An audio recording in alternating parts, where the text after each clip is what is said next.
नमस्कार. वंदनीय दादांना आपण सगळ्यांनी प्रत्यक्ष रूपात बघितलं नसलं तरी दादांचं अस्तित्व आपल्याला आपल्या आयुष्यात जाणवत असतं. प्रत्यक्षपणे आपल्याला हळूवार जो आनंद देत असतो, तो वारा आपल्याला दिसत नसला तरी त्या वाऱ्याची झुळूक आपल्याला जाणवते. तसंच दादांचं अस्तित्व आपल्या सगळ्यांच्या आयुष्यात आहे. आपण सर्वांनी आपल्या अनुभवातले दादा जाणले आहेत किंवा आपण पुस्तकांमधून जे वाचले आहेत तेवढेच दादा आपल्या सर्वांना माहिती आहेत.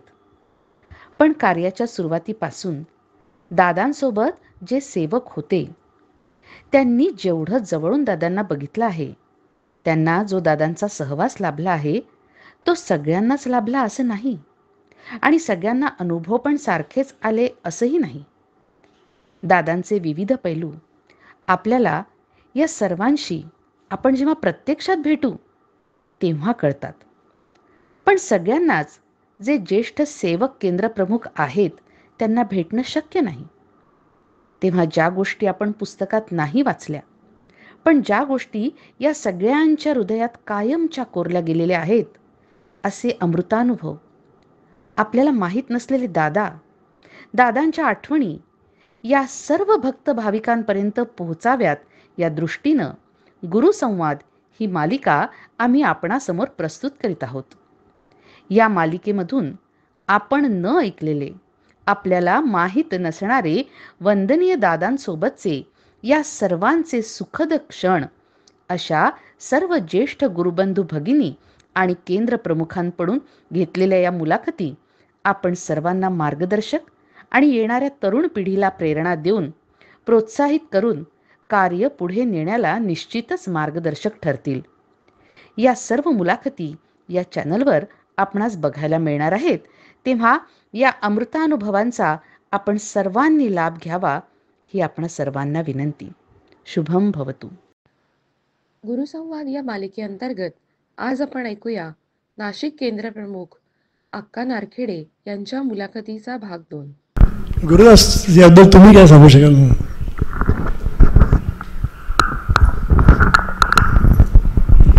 आता आज रविवार आहे, 9 तारीख ना, आज 9 मार्च. पण आज संध्याकाळी कामकाज सकाळी संपल्यावर मी खाली बोललो तेव्हाच म्हटलं, आज म्हटलं भाईंची आठवण मला झाली. आणि भाई असताना मला 2-2 वेळापर्यंत बसवून घ्यायचे. सकाळी जे मी यायचो बहिणीकडनं आंघोळ करून, मग साधना आरती, मग खाली नाश्ता, अक्का नाश्ता करायच्या, परत चल वर, परत तिथं आरत्या. मग आज कामकाजालाच 2 वाजले, पण त्यावेळी मी 2-3 वाजता दुपारी घरी जायचो. ही आरती म्हण, ती आरती म्हण, हे सगळं म्हण. शेवटी मीनाक्षी चिडून मला म्हणली, तू बॅग घेऊन तिकडंच राहायला जा, तू इकडे येऊ नको, तू परस्पर सातारून बाईंकडेच राहायला जा. त्याची आठवण मला झाली. आणि एक केंद्र कसं असावं किंवा केंद्रातले सेवक कसे असावेत हे आदर्श केंद्र म्हणून भाईंकडं आम्ही बघायचो. त्यावेळी सगळे सेवक अगदी मनापासून सगळी सेवा करणार.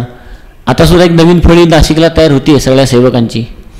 तर हे कार्य असंच पुढे इथनं चालणार आहे नाशिकचं. आणि नाशिकमध्ये माझा अनुभव म्हणजे कसा आहे, नाशिक केंद्र स्थापन करताना अनंत अडचणी आल्यात, पण नंतर इथं जी निराकरणं झाली किंवा निराकरणं होतात अजूनही, त्यातून लोकांची फटाफट कामं होतात. हे फार महत्त्वाचं आहे.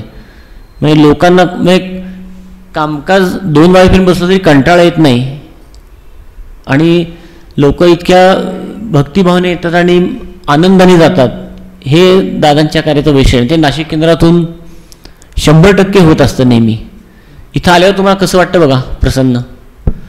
म्हणून ह्याचं नावसुद्धा साई प्रासाद लिहिलेलं आहे, प्रसाद नाही लिहिलं.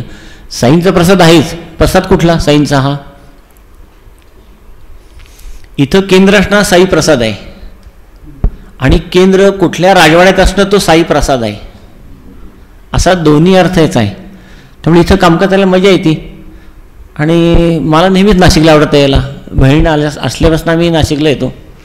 आणि अक्कांची इथं काय द्वारकामीच आहे दुसरी.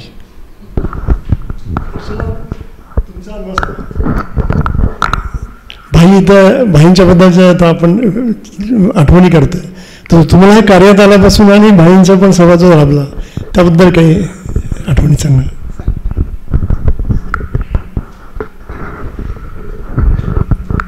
भाई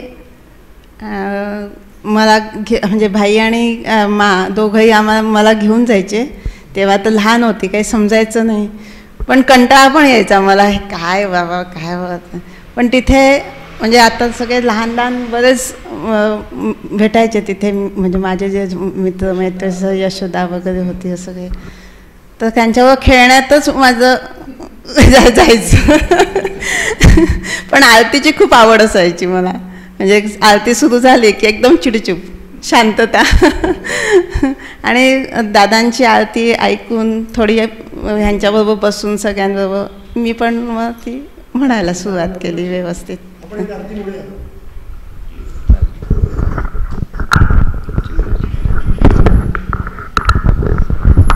मीनाक्षीला विचारतो की प्रसादचं शिक्षण कसं पूर्ण झालं, कारण तो जॉबमुळे त्याला CA ICAA होताना त्याला रजा मिळायची नाही, तर त्या घटना सांग 2-3.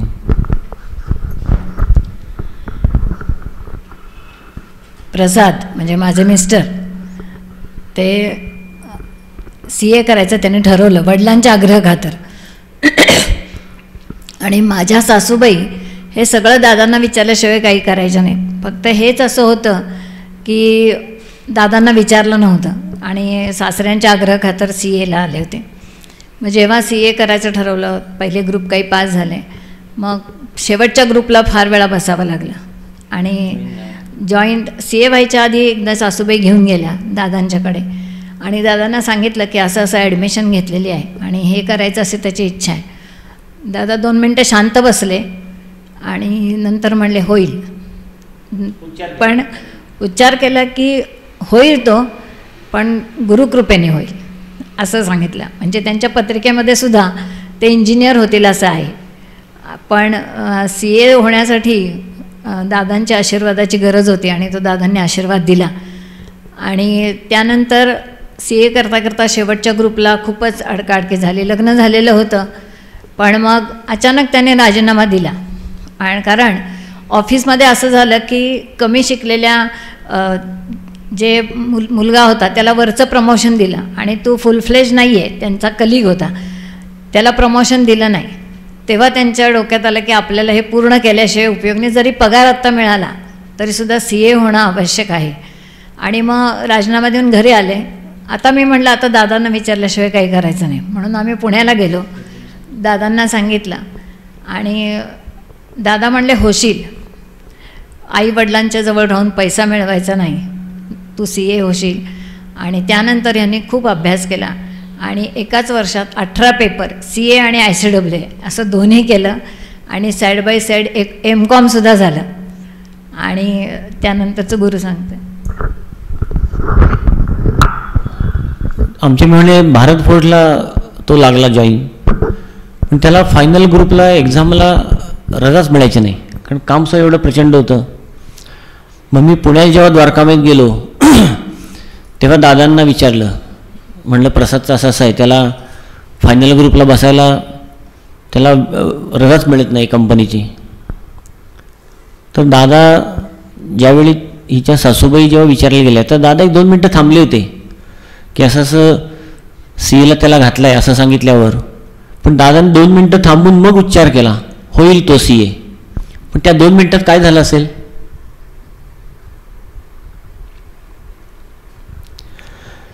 त्या 2 मिनटात आधी म्हणती पत्रिका वित्रिका बघितली, पण त्या 2 मिनटात दादाने त्याची तकदीर बदलून टाकली सगळी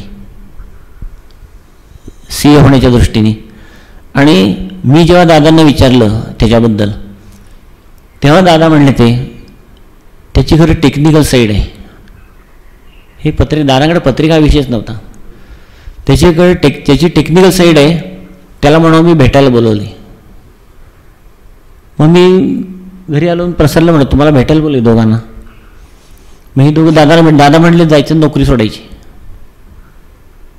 उद्याच्या उद्या नोकरी सोडायची. आले सातारला. बरं ही शाळेत जेव्हा दादांनी जी शाळा सुरू केली धावडेशीला, हिला 300 रुपये पगार, येण्या जाण्याचे 250 रुपये जायचे.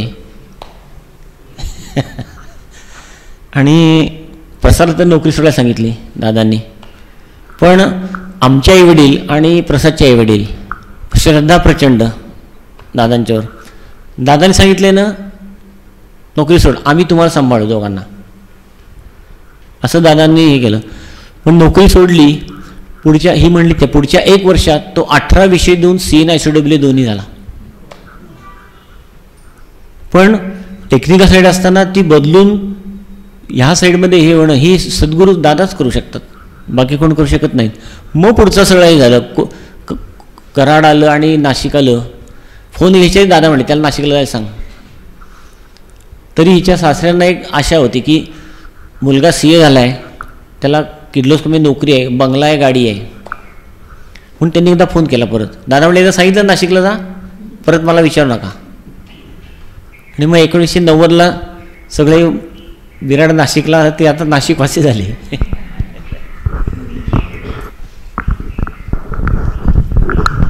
तर आपण बऱ्याच आठवणीबद्दल आता बोललो, पण एक अशी अविस्मरणीय आठवण सांगा की आपल्या नाशिक केंद्राची स्थापना आणि शिवाय दादांचे आशीर्वाद मिळाले अशी. नाशिकला केंद्र सुरू करायचं हे आम्हाला काही माहीतच नव्हतं. दादांकडे गेलो एकदा. दादा म्हणले काय रे तुला गार्डनिंगची हाऊस नाही का? दादा म्हणे बाई म्हटले नाही दादा मला ना कार घ्यायची. तुला गार्डनिंगची हाऊस नाही आहे का? हो म्हणे गार्डनिंगची हाऊस आहे पण मला घर कुठे आहे म्हणे. ठीक आहे एक काम कर, पटकन एक घर बुक कर. म्हणे दादा घर कुठे बुक कर, माझ्याकडे पैसे पण नाही आहे. झोपडी घेऊ शकतोस ना? हां असं असं केलं आणि गप्पा बसला. ठीक आहे या आता तुम्ही. म्हणून आलो इकडे. दुसऱ्या दिवशी ऑफिसला गेले. ऑफिसमध्ये सगळ्यांना जे मुंबईहून लोक आलेत त्यांनी इकडे या म्हणून सगळ्यांना बोलवलं मीटिंग. मला उद्या सगळ्यांना ज्यांना ज्यांना घरं घ्यायची आहे त्यांना 50,000 कंपनीकडनं दिले जातील बुकिंगसाठी. बाकी मग तुम्ही तुमचं बघून घ्या पुढचे हप्ते वगैरे तुमच्या पगारातनं वगैरे काय लावायचे ते. त्यावेळेस 50,000 खूप किंमत होती 80 साली. तर मग भाई घरी आले. म्हणे अगं आज असं असं झालं, 50,000 देणार आहेत लोक, पण मग आपण करायचं काय? 35,000 म्हणजे त्यावेळेस भाईंनी काहीतरी लोन घेतलेलं होतं, थोडं 15,000 कमी पडत होते. 35,000 मिळणार होते. 35,000 मिळेल मग आता पण आपण करायचं काय पण 35,000मध्ये? मग सगळे लोक एकत्र येऊन वगैरे मग तो सगळा प्लॅन झाला की सगळ्यांनी एकत्र येऊन एक प्लॉट घ्यायचा, त्याच्यावर मग एक बिल्डरला द्यायचं, मग बिल्डिंग बनवायची वगैरे असं. मग त्यात असं झालं 3 BHK 2 BHK आणि 1 BHK असे फ्लॅट झाले. तर 1 BHKला 50,000 आणि 2 BHKला 70,000 द्यायचे होते. मग भाई म्हणजे जाऊ दे ना आपल्याकडे 35 आहे, आपण 15 बघू काय करायचं ते. म्हणून दादांना फोन केला, दीपक दादांना फोन केला. दीपकला 15,000 कमी पडत आहेत, काय करायचं? होईल होईल होईल व्यवस्था. तर मग खूप विचार केला. म्हटलं आता काहीच होत नाही आहे. शेवटी सगळे दागिने काढून दिले. म्हटलं हे दागिने मोडायचे. दादांनी सांगितलं ना स्वतःचं घर घे म्हणजे घ्यायचं. मग सगळे दागिने केले, जळगावला घेऊन गेले, मोडून आले. 13,000 मिळाले. तेव्हा सोनं खूप कमी होतं, काही 1100-1200 रुपये सोनं होतं. 13,000 मिळालं तर 2,000 कुसून आणायचे. म्हणून 2,000साठी कंपनीत विचारलं तर ते म्हणे आत्ता तर तुला मिळणार नाही, तुझं आधीचं लोन आहे. म्हणून मग बँक ऑफ महाराष्ट्रामध्ये गेले आणि बँक ऑफ महाराष्ट्रात त्यांनी सांगितलं तुझा पगार आमच्याकडे येतो तर आम्ही तुला 2,000 रुपये देऊ शकतो, आम्ही तुझ्या पगारातनं कापून घेत जाऊ हप्ता. अशा प्रकारे 50,000चं पहिल्यांदा म्हणजे दादांनी सांगितलं होतं तुझी वास्तू घे, तर त्याची अशी सुरुवात झाली आणि सोय होत गेली. आणि वास्तू झाली तयार झाल्यानंतर एक दिवशी दादा म्हणले की अरे ते नाशिकला फोन करे काय ते झालं आहे का त्यांची फ्लॅट वगैरे असं. तर त्या दिवशी त्यांना जायचं होतं बाळेकुंद्रीला. हे आम्हाला नंतर दीपकदादांनी सांगितलं की मग फोन वगैरे झाला. म्हटलं हो झालं आहे सगळं, फक्त एक दरवाजे बसायचे आहेत. मग दादांनी आत येऊन सांगितलं की परवा जा 6 तारखेला पूजा करून या. पूजा करून या म्हटल्यानंतर दीपकदादांनी लेटर टाकलं. ते मला 5 तारखेला मिळालं. 5 तारखेला 11 वाजता लेटर मिळाल्यानंतर मी अण्णांना फोन केला. म्हटलं अण्णा असं असं आहे आणि दीपकदादा भेंडेअप्पा येतात म्हटलं पूजा करायला. दादांनी सांगितलं. पण पण ते कशासाठी येत आहेत माहीत नव्हतं. बरं, वास्तुपूजा काय असते हे पण माहीत नव्हतं. मग तिकडनं आबा आणि अण्णा आले आणि त्यांच्याबरोबर माझी बहिणी मीनाक्षी, ती 10वीत होती, ती आली. ती आल्यानंतर एक मस्त अनुभव आहे हा, की सगळे आले हे. नंतर तिकडनं दीपकदादा भेंडेप्पा सकाळी 7च्या बसने निघाले. तिकडनं येताना किती हे म्हणजे 5 जानेवारीची गोष्ट, 6 जानेवारीला पूजा करायची होती. आणि तिकडनं निघाले आणि संगमनेरच्या इथे असा रस्ता यायचा, म्हणजे तिथनं नाला जायचा. त्या नाल्याला तिथे इतका पाऊस झाला की तो नाला तुडुंब होऊन वाहत होता. ही 11, 11:30ची गोष्ट. आता काय करायचं, हे बसून राहिले सगळे बसमध्ये. बाकीचे सगळे लोक उतरून इकडे तिकडे बसमधून इकडून तिकडून निघून गेले. कोणी परतीला गेले, कोणी पलीकडे गेले. आणि दीपकदादांनी भेंडेप्पांनी ठरवलं की आपल्याला दादांनी जायला सांगितलं म्हणजे आपण जाणार आहोत नाशिकला. तर त्या बसवाल्याने 4 वाजत आले म्हणून कुठनं जंगलात असं खेड्यापाड्यातनं मला शेतीबितीतनं कुठनं तरी रस्ता काढत तो शिवडीत पोचला. किती वाजता? 7, 7:30च्या दरम्यान. तो म्हणला आता तुम्ही थोडं खा वगैरे, आम्ही थोडा आराम करतो आणि तुम्ही या म्हणे 1 तासामध्ये. तेवढ्यात मग दीपकदादांनी हे आपले भेंडेप्पा काय केलं, शिवडीत मंदिरात गेले. मंदिरात जाऊन ते नमस्कार केला, विडाय ठेवला की असं निघालो आहे नाशिकला कार्यासाठी. आणि ते आले, मग ते घेऊन निघाले. मग तिथून एका दुकानातनं फोन केला, आमच्या शेजारी फोन होता, तिथे फोन आला की आम्ही शिर्डीत आहोत आणि 1.5-2 तासात पोचतो. म्हणून मग आबा आणि अण्णा CBSवर जाऊन बसले होते. त्यांना रात्री 10:30, 11:45 घरी घेऊन आले. भाई तेव्हा तिथे नव्हते. भाईंना मी संध्याकाळी 6-7पर्यंत शोधलं सगळीकडे. ते अहमदाबादला गेलेले होते मीटिंगसाठी. ते एका ठिकाणी कुठेतरी लिंक लागली की ते आत्ताच नारखेडे इथून तिथे या कंपनीत गेले, आम्ही त्यांना सांगतो. म्हणून त्या प्रकारे तो मेसेज त्यांना मिळाला. त्यांनी लगेच 8चं फ्लाईट घेतलं. 10-10:30ला मुंबईत आले. तिथनं सकाळी 4 वाजता नाशिकला आले. दादांना भेटले. दीपकदादा म्हणे भाई सकाळी 6:30चा मुहूर्त आहे, पण तू तर आत्ताच आला आहेस, ठीक आहे आपण 11चा मुहूर्त घेऊ म्हणे. आणि 11 वाजता आम्ही सगळेजण तयारी करून आलो. तर काय झालं होतं, फक्त आम्हीच 3-4 जण आणि आबा आणि अण्णा, बस एवढेच जण होतो ना. तर मी 2 किलो चक्का आणला होता आणि आपण श्रीखंड करू. तर कच्ची तयारी मी करून ठेवली होती, चिरणं, भाज्या बिज्या हे ते सगळं. गेलो तिथे सनई वाजत होती. म्हटलं भाईंना, म्हटलं आज कोणाच्या इथे अजून वास्तुपूजा आहे का, काय माहिती म्हणे. आम्ही 1-1 3री पायऱ्या चढला. म्हटलं हे आपलं घर हे की हे आहे, आणि हेच आहे की. तिथे सतरंजी टाकून सगळे आपले गुरुबंधू भगिनी बसलेले, बाहेर रांगोळ्या काढलेल्या, आधीच तोरण लागलेलं, सगळी तयारी आतमध्ये, आणि सनई वगैरे वाजते. जे आपले सोनवणे काका सनई, पेटी, तबला वगैरे सगळं वाजत होतं. आम्ही गेलो, सगळेजण उठून उभे राहिले, सगळे भेटले एकमेकांना. वास्तुपूजा सुरू झाली. त्यांनी सांगत गेले तशी वास्तुपूजा झाली. ते सगळं झाल्यानंतर 1:30 वाजता दीपकदादा म्हणतात, अक्का एक काम कर, तू पुढे निघ, एक रिक्षा घ्या आणि तुम्ही 2-3 पुढे निघा, तुम्ही स्वयंपाक. आम्ही सगळेजण घरी येतोय म्हटल्यानंतर मला जे घाम फुटला ना. 45 लोक जवळजवळ होते तिथे आलेले. हे सगळेजण घरी येत आहेत जेवायला, तुम्ही घरी जाऊन पूजा हे स्वयंपाकाला सुरुवात करा.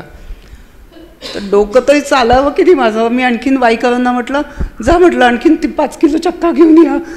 आणि अर्चना बसली आपली साखर आणि चक्का हलवत तिथे. आता मला एक सांगा की मी 1:30 वाजता घरी आले. वरण, भात, भाजी, पोळी, एक पातळ भाजी, एक सुकी भाजी, पापड, लोणचं, भजी आणि पुऱ्या, हे एवढं सगळं केलेलं, आणि श्रीखंड. हे सगळं करायला माझ्याकडे फक्त एक 7 का 9 वातीचा आणि एक 12 वातीचा उमराव आणि एक भडभड्या स्टोव तेवढंच होतं. तर 1:30 पासून 50 लोकांचं आम्ही घरातले, आणि जवळजवळ 50-52 लोक झाले. एवढ्यांचा स्वयंपाक करायला एका बाईला किती वेळ लागेल? 4-5 तास तरी हवेत ना. तर एवढं सगळं करून हे लोक 3-2:30 वाजता घरी आले सुद्धा. सगळेजण बसले, त्यांना पाणी बिणी दे, हे दे, सगळं करता करता माझ्याकडे ताटंही कमी होती. 10-12 ताटं होते लहान मोठे करत, आणि 1 रूम किचनमध्ये राहत होतो. तर एवढीच जागा होती. एक 8-10 जण जेवायचे, पुन्हा लगेच ते उठेपर्यंत इकडे पुसून होईपर्यंत ताटं घासून घ्यायची मीनाक्षी, लगेच पुसून सगळे पुढची ताटं. हे सगळं करून 4:30 पावणे 5 वाजता मी भांडी घासून ओट्यावर ठेवून हात धुवून पुढच्या खोलीत जाऊन बसले. सगळेजण बसलेले होते. शक्य आहे का? अजिबात नाही. म्हणजे मला आजही ते स्वप्न आहे. हे शक्यच नाही. एका बाईला आणि एवढ्या लोकांचं स्वयंपाक आणि असा त्या 2 स्टोवर आणि त्या एवढ्या बडबड्या एका स्टोवर शक्यच नाही आहे. हे सगळं माझ्या गुरूंनीच केलं. त्यांनीच करून घेतलं माझ्याकडनं. बाकी शक्यच नाही. हे शक्यच नाही आहे. स्वप्नात सुद्धा शक्य नाही आहे की 2 तासामध्ये एवढ्या लोकांचा स्वयंपाक करणं, जेवण होणं. पुन्हा 5 वाजता हातबीत पुसत मी बसले पुढे खुशीत. दीपकदादा म्हणता, अक्का चहा. चहाची वेळ झाली. सगळ्यांचा चहा परत. आणि असं करून 5:30 पावणे 6 सगळे बाकीचे लोक गेले. आम्ही सगळे घरात. आणि ह्या सगळ्या प्रकार त्यांचा जेव्हा फोन आला तर पत्र आलं मला 5 तारखेला दादांचं. त्या दिवशी माझा फक्त चेहरा वाचलेला होता. बाकी सगळ्या अंगावर, तळ हातावर सुद्धा फोड होते. एवढ्या वेड्या वाकड्या गांधी होत्या लाल. इतकं प्रचंड आणि सणसणूत ताप होता की मी काही करू शकत नव्हती. अर्चना शाळेतनं यायची, कशी बशी मला उठवायची आणि भरवायची. अशा परिस्थितीत मी होते. तर अर्ध्या तासात ते सगळं गेलं. त्या गांधी गेल्या अंगावरच्या त्या गाठी बिठी, ताप उतरला, सगळं झालं. आजूबाजूच्या 2-3 बायकांना घेऊन मी या घरी फ्लॅटवर आले. सगळा धुतला बितला सगळं स्वच्छ करून 6 वाजता घरी पण गेले. म्हणजे हे सगळं मी करू शकते. माझाच विश्वास नाही आहे. माझ्या दादाबाबांनी माझ्याकडनं ते करून घेतलं. ही एक खूप छान आठवण आहे माझ्याकडे की आश्चर्यच आहे. म्हणजे आजपर्यंत मी स्वप्नातच आहे की मी हे सगळं करू शकत होते. हे शक्यच नाही. आणि ते सगळं झाल्यानंतर मग दुसऱ्या दिवशी दीपकदा म्हणले, आम्ही काही आज नाही जात आहे, आम्ही उद्या जाणार आहोत, आज थांबतोय. पुन्हा मग त्या दिवशी थांबून मला तर पुढचं त्यांनी निराकरण वगैरे केलं माझं. आणि मग दुसऱ्या दिवशी ते गेले. तिथनं मग 12 वर्ष तिथं झाले. एक दिवशी पुन्हा दादांनी बोलवलं तिकडे. म्हणे, काय रे, तुला गार्डनिंगची हौस नाही का? नाही, दादांनी तेव्हा भाईंना परत विचारलं की गार्डनिंगची हौस नाही का? तर भाई म्हटले, भाई मी विचारायला आलो होतो की मी गाडी घेऊ का, कोणती घेऊ मी आता? कारण सगळे लोक म्हणतात, अरे तू एवढा मोठा मॅनेजर झाला आणि तुझी गाडी नाही आहे. तर म्हणे, तुला गार्डन नाही आवडत का? हो म्हणे, गार्डन मग घेईल की आता, बघायला सुरुवात कर म्हणे. प्लॉट बघायचा कसं शक्य आहे? त्यानंतर मग दादा आजारी झाले वगैरे सगळे. मग आम्हाला वाटलं की आता काही शक्य नाही आहे, आपल्याला सोडून द्या. आता दादा काही बोलत नाही, दादा काही बोलणार नाही आहेत, मग कोण बोलतं आहे आपल्याला? पण नंतर दादा गेल्यानंतर लीलाताईंनी सांगितलं, जागा बघायला लागल्यानंतर दर 10-15 दिवसांनी विजयदादा दीपकदादा यायचे किंवा नाना आणि दीपकदादा यायचे. असे सगळे येऊन 10-12 जागा पाहिल्या. ह्या जागेवर उभं राहिल्यानंतर दीपकांनी सांगितलं, बाई या माणसाला बोलवून घ्या ज्याचा प्लॉट आहे. आणि मग लगेच तिची हे होतं त्या दिवशी अक्षय तृतीया. त्या दिवशी त्याला हे दिलं, 101 रुपये बयाना दिला आणि ही जागा झाली. तर जेव्हा त्या जागेमध्ये पादुका आल्या होत्या, त्या फ्लॅटमध्ये पादुका आल्या, त्या दिवशी गाडी संगमनेरपाशी आली. संगमनेर नाही, सिन्नरवरून पुढे आली. तो ब्रिज क्रॉस होतो नाशिक रोडच्या इथे. तिथे आल्यानंतर गाडी थांबूनच गेली. नंतर मग हळूहळू कशी बशी ती सुरू झाली. ती एका बाजूला ड्रायव्हरच्या साईडला, ती गाडी चालायलाच तयार नाही. तर मग आत्याला तर ते कळलं, आत्या होत्याच गाडीमध्ये, दीपकदादा होते. तर त्यांना ते कळलं की काय प्रकार चाललेला आहे हा सगळा. बरोबर.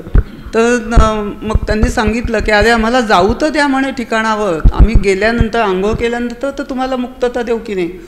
तर हे सगळं तिथून ती कशी बशी द्वारका हॉटेलला आम्ही यांची सगळ्यांची उतरायची सोय केलेली होती. तिथे आल्यानंतर बरेच लोक यांना रिसीव्ह करायला गेलेले होते. तर दीपकाने सांगितलं, आत्याने सांगितलं, फक्त वाईकर आणि भाई थांबतील, बाकी सगळ्यांनी निघून जायचं, इथं कुणी थांबायचं नाही अजिबात, ताबडतोब 2 मिनटात खाली करायचं. सगळेजण निघून गेले.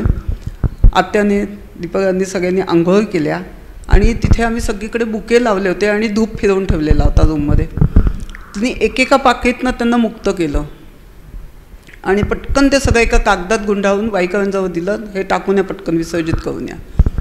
तर तेव्हा नंतर सगळं गेल्यानंतर मग ते म्हणाले की आता मला जेवण वगैरे काही नाही, आम्ही खूप थकलेलो आहोत. पन्ह पाठवलं होतं मी घरून, तर म्हणे हे केंद्रावरचं असल्यामुळे आम्ही फक्त पन्ह पितो आणि झोपतो. आता काही आम्ही कोणाशी बोलण्याची आमची ताकद नाही आहे. तेव्हा त्यांनी सांगितलं की हे सगळे जे काय होतं ना ते सगळे साधू लोक होते कुंभमेळ्याचे, आणि त्यांनी ती गाडी उचलून ठेवली होती की तुम्ही म्हणता ना की आम्ही मुक्ती देतो, मग आम्हाला मुक्ती द्या. तर ते जवळजवळ 4,000-4,500 लोक होते. त्यांनी ती हे केलं, त्यांना ते मुक्तता दिली. त्यानंतर दुसऱ्या दिवशी जेव्हा गाडी निघाली, पुन्हा पादुका गाडीत ठेवल्या आणि यायला निघाली, तर तो द्वारका ते आमचं घर समर्थनगर एक 15 ते 20 मिनटाचं अंतर होतं तेव्हा. तर ते यायला त्यांना 1.5 तास लागला, 1.5-2 तास. ते आल्यानंतर पुन्हा तिथे तोच प्रकार सुरू झाला. मग त्यांनी सांगितलं आता आमची पूजा होऊ द्या, त्याशिवाय आम्ही कुणालाही आता मुक्त करणार नाही, तुम्ही सगळ्यांनी शांत बसणार असाल तर मुक्त व्हाल. मग ते शांत बसले, पूजा वगैरे झाली. दीपकदादा म्हणले की हे सगळं आम्ही बोलले, तर पटकन म्हणजे तुमचे 2 धोतर द्या. दीपकांनी विजयाने आंघोळ केली, लगेच धोतर बदलले आणि पूजेला लागले. पूजन झाल्यानंतर सगळेजण असे झालेले होते अगदी. तुम्ही जर व्हिडिओ बघितला तर तुम्हाला त्यात कळेल, सगळ्यांच्या मानाखाली झोपलेले आहेत, असं सगळे जड झालेलं होतं ना सगळं. आणि मग आत्याने सांगितलं चला आता पटकन लवकर जेवणं घ्या, म्हणजे देवाला नैवेद्य दाखवा. म्हणून बुध्या हलवाईचं इथलं श्रीखंड आमच्या इथे प्रसिद्ध आहे. तर एवढी बादली भरून श्रीखंड आणलं होतं की ताजं अगदी लगेच आणू थंड असं जेवायला वाढू म्हणून. आणि ती देवासमोर ठेवलं आणि त्यातनं फक्त चमचाभर श्रीखंड काढलं की देवाच्या वाटीमध्ये नैवेद्याला ठेवू, आणि मग नंतर वरचे फ्लॅट घेतले होते जेवायला वाढायला. तर ते श्रीखंड अक्षरशः असं फसफसून बाहेर आलं सगळं, ताजं श्रीखंड आणलेलं. मग आत्याला ते कळलं की हे सगळे गोंधळ घालताय तिथे. आत्याने सांगितलं शांत बसा. नंतर भाजीमध्ये आम्ही त्याला सांगितलं तू मिरची नाही टाकली तरी चालेल. तर त्याने बिचाराने काही नाही, 2-4 मिरच्या आणल्या, त्याने एवढंसंच तिखट आणलं. तर ती भेंडीची भाजी इतकी प्रचंड तिखट झाली होती की तोंडात धवेना, पण सगळ्यांना एवढंसं वाढलेलं होतं, ते सगळ्यांनी खाल्लं. आणि 70 ते 80 लोकांचाच आम्ही स्वयंपाक सांगितला होता, पण कुठून माहिती नाही, पण जवळजवळ 300-350 लोक आले होते त्या दिवशी. खाली वर सगळीकडे भरलेले होतं, सगळे पादुका पूजनाला एवढी गर्दी होती त्या दिवशी. आणि ते 70-80 लोकांचं जेवण इतक्या लोकांना पुरून सगळेजण जेवले. आत्या म्हणे नाही तो प्रसाद ठेवला आहे तोच वाढायचा सगळ्यांना. कुणालाही ते फसफसलेलं किंवा बिघडलेली चव कोणाला वाटली नाही. फक्त सगळ्यात शेवटी एवढ्याशा भांड्यामध्ये एवढीशी भेंडीची भाजी उरलेली होती, बाकी सगळा स्वयंपाक संपला होता. गच्चीवर पुऱ्या तळायसाठी म्हणून सिलेंडर सुरू केलं, कढईत तेल टाकलं, एक पुरी टाकली, गॅस उडवून दिला. पुन्हा शेजारून गॅस सिलेंडर आणलं, पुन्हा ते उडवून दिलं. म्हणजे ते तळू पण देत नव्हते. शेवटी आत्या म्हणले घरात आणा. दोघं घरामध्ये शेजाऱ्यांच्या आपल्या घरामध्ये ठेवून तिथे पुऱ्या तळल्या आणि मग सगळ्यांना वाढलं. सगळ्यांना जाऊ दिलं. आत्या म्हणली इथे हा सगळा पुन्हा परलोक आलेला आहे, आता यांनासुद्धा मुक्त करायचं आहे. तेव्हा त्यांना मुक्त केलं. तर तिथे जवळ पुन्हा आणखी 3,500-4,000 लोक होते. पुन्हा जाताना गेल्यानंतर द्वारकामध्ये पोचले, तिथे पुन्हा जवळजवळ 12-15 हजार लोकांना त्यांनी मुक्त केलं. तर ते सगळे कोण होते? ते सगळे कुंभमेळ्यातले साधू होते इतक्या वर्षांचे. त्यांनी आत्यांना म्हणजे बाबादादांना काय सांगितलं की आज आम्ही पुढे आलो कारण आमच्या गुरूंनी आमच्यावर चांगले संस्कार केले, आम्ही सगळं चांगलं केलं, म्हणून आज आम्ही तुमच्याजवळ लवकर पोचलो आहे. पण आम्ही तुमच्यापुढे हात जोडतो आणि तुम्हाला प्रार्थना करतो की त्यांनी आम्हाला चांगलं घडवलं म्हणून आम्ही आलो, पण तुम्ही त्यांना पण मुक्त करा. ते सुद्धा मुक्त नाही आहेत. कशासाठी? आज आम्ही मेल्यानंतर म्हणे आम्हाला कळतं आहे की त्यांचं मदिरा आणि मीनाक्षी सगळं चालू असतं म्हणे, पण आता तुम्ही आमच्याच ह्याच्याने आम्ही तुम्हाला विनंती करतो आहे की आमच्या गुरूंना तुम्ही मुक्त करा. मग तो सगळा प्रकार तिथे झाला द्वारकामध्ये हॉटेलमध्ये. म्हणजे सगळे हे शिष्य लोक मुक्त झाले आणि नंतर तिथे जाऊन ते गुरूंना त्यांच्या मुक्त केलं. अशा प्रकारे ते मोकळं झालं.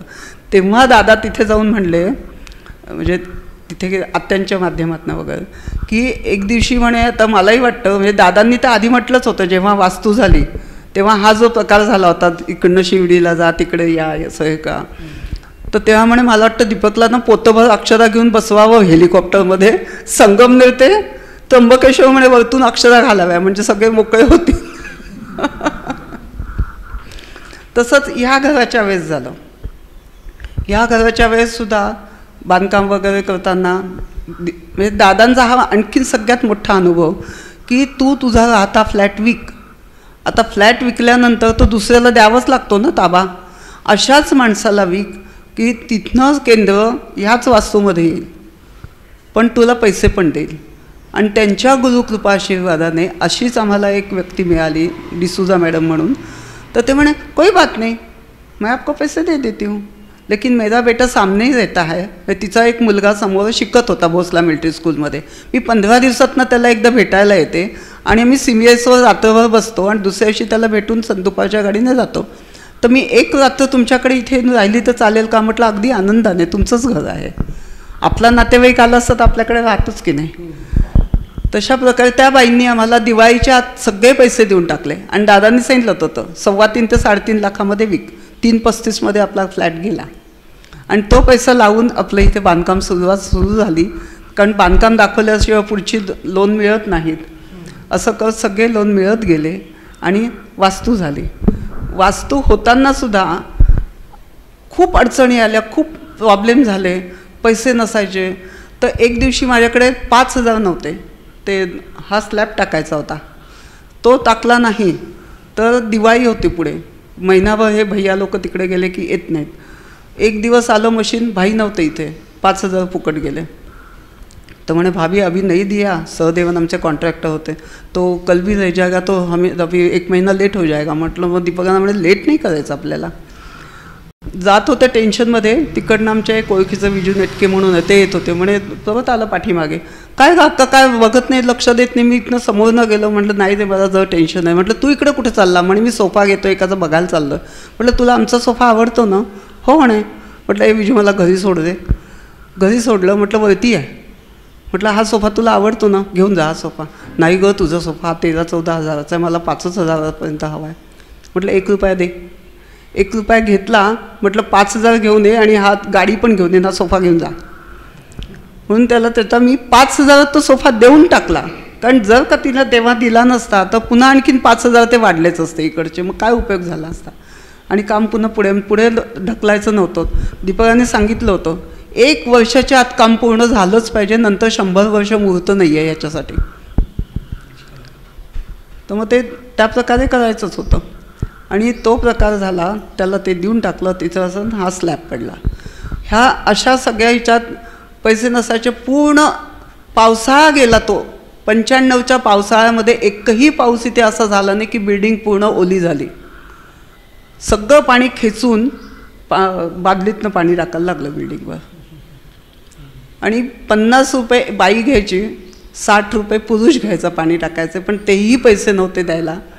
तर इथे आम्ही कप्प्या लावल्या होत्या इथे आणि इथे. आणि दिवसभर मी पाणी ओढायची, ड्रम भरायचे आणि मग त्याच्यावर पाणी टाकायचं. अशा प्रकारे पाणी टाकलं गेलं.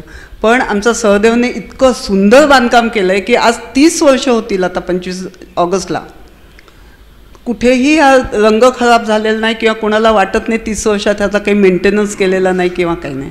30 वर्षापूर्वीचं घर आहे तसंच्या तसं आहे. त्यात एक प्रचंड आणखीन तुला माहिती लक्षात आहे का, माझी अडचण होती 2-4 तारखेला. मग दादांनी सांगितलं की 10 मेला आपण याचं भूमिपूजन करायचं. 10 मे 95ला. ठीक आहे म्हणे, चालेल, प्रश्नच नाही. ते झाल्यानंतर घरी गेलो आम्ही आणि माझी परत अडचण सुरू झाली. ती तेव्हाची सुरू झालेली ते 25 जुलै 96पर्यंत. आणि त्याच वेळेस दीपकदादा, विजयदादा सगळेजण तिकडे गेले होते, लीलाताई वगैरे, पादुका घेऊन अमेरिकेला. आम्ही आपलं सतत त्यांना फोन करतोय, दीपकदादा असं झालं, लीलाताई असं झालं. ठीक आहे, डॉक्टरांना विचार, गोळ्या घे, अमकं घे. शेवटी सगळे डॉक्टर झाले, जळगावचे झाले, पुण्याचे झाले, मुंबईचे झाले, सगळीकडचे झाले. आणि आपले चाचा पण होते, त्या चाचा पण म्हणले. तर म्हणे आता गर्भपिशवी काढल्याशिवाय काही उपयोग नाही. तिकडनं मग जेव्हा सांगितलं तेव्हा आता इतक्या कडाडल्या, कसलं ते ऑपरेशन आणि कसलं काय, प्रवाहित व्हायची अवस्था संपवायची का म्हणे आपल्याला तुझी. नाही, शांत. म्हणजे 4 दिवसात आपण वेडे होतो. तर मी तेव्हापासून 10 मे 95 ते 25 जुलै 96पर्यंत तो त्रास काढला आणि तशा अवस्थेत मी इथे पाणी ओढायची आणि पाणी टाकत होते. त्या घरापासून इथे 4.5-5 किलोमीटर चालत येत होते, कारण पैसेच नव्हते. आणि जाताना कोणी दिसलं, सोबत दिसलं तर जायचं आणि त्याच्याबरोबर नक्की नाही तर पुन्हा चालतच जायचं. अशा प्रकारे हे सगळे प्रकार इथे म्हणजे एवढं सगळं करून घेतलं दादांनी. पण माझ्या दादांनी मला आजारी पाडलं नाही. मला दीपकदादांनी सांगितलं, तिकडनं आत्याने सांगितलं, फक्त 10, 11, 12, 13 एवढे 4 दिवस महिन्याचे पाळायचे. 4थ्या 5व्या दिवशी डोक्यावरनं आंघोळ करायची, गोमूत्र शिंपडायचं आणि पूजेला लागायचं. म्हटलं मग असं केलं तर भाई तर इथे नसतात, भाई टूरवर असतात. म्हटलं मग पूजा कोण करणार? 4 दिवस पाळायचे, बाकी काही नाही, तू सगळं कर. म्हणजे कसं दादांनी सांभाळलं असेल मला तर खरंच आश्चर्य, ह्या गोष्टीचं पण आश्चर्य की दादांनी मला कसं सांभाळलं. आणि मी सुद्धा कमी झाले नाही, सुद्धा नाही. मी सगळं काम व्यवस्थित करत होते, घरातलं करून सगळीचं जेवण खाण सगळं करून इथे येत होते, इथलं काम करून संध्याकाळी परत जात होते. 25 जुलैला आम्हाला तिघांनाही दीपकदादांनी पुण्याला साईधाममध्ये बोलावलं होतं की पुढल्या महिन्यामध्ये आपल्याला स्थलांतर करायचं आहे, म्हणजे नवीन वास्तूमध्ये यायचं आहे. तर त्याचा कार्यक्रम कशा प्रकारे असेल तर लीलाताई आम्ही सगळे बसून ते ठरवायचं म्हणून बोलावलं होतं. आणि सगळ्या बोलत असताना मध्ये दीपकदादा एकदम म्हणले, भाई अजून आणखीन एक आनंदाची बातमी, आपल्या नवीन वास्तूला नाव द्यायचं, कुठचं माहिती आहे का? तर सगळ्यांनी विचारलं कुठचं लवकर सांगा. तर मग दीपकाने सांगितलं साई प्रसाद. प्रसाद नाही, प्रसाद हा खायचा असतो. साई प्रसाद, प्रसाद म्हणजे बाबांचा राजवाडा. इतका सगळ्यांना आनंद झाला, खूप सगळ्यांना आनंद झाला. आणि थोड्या वेळाने मी बघते तर माझा सगळा त्रास थांबलेला. म्हणजे वास्तूला नाव मिळाल्या माझा सगळा त्रास थांबला. जेव्हा दीपकदाने सांगितलं होतं सगळं, जेव्हा वास्तूची पूजा वगैरे सगळं झाल्यानंतर जेव्हा आम्ही पुण्याला गेलो तेव्हा सांगितलं की ही सगळी निगेटिव्हिटी, ही जिथली प्रतिकूलता होती, ही सगळी अशा प्रकारे काढायला लागले. आणखीन गुरुकृपा काय म्हणावी याच्यापेक्षा. आदरणीय अक्का नारखेडे यांच्या मुलाखतीचा भाग 2 आज आपण ऐकला. मुलाखतीचा भाग 3 आपण पुढील रविवारी प्रक्षेपित करणार आहोत. तरी सर्वांनी नक्की ऐका आणि अशाच अनेक सुंदर मुलाखतींसाठी गुरुसंवाद चॅनलला सबस्क्राईब करा. अनेक लोकांपर्यंत गुरुसंवाद पोहोचवा.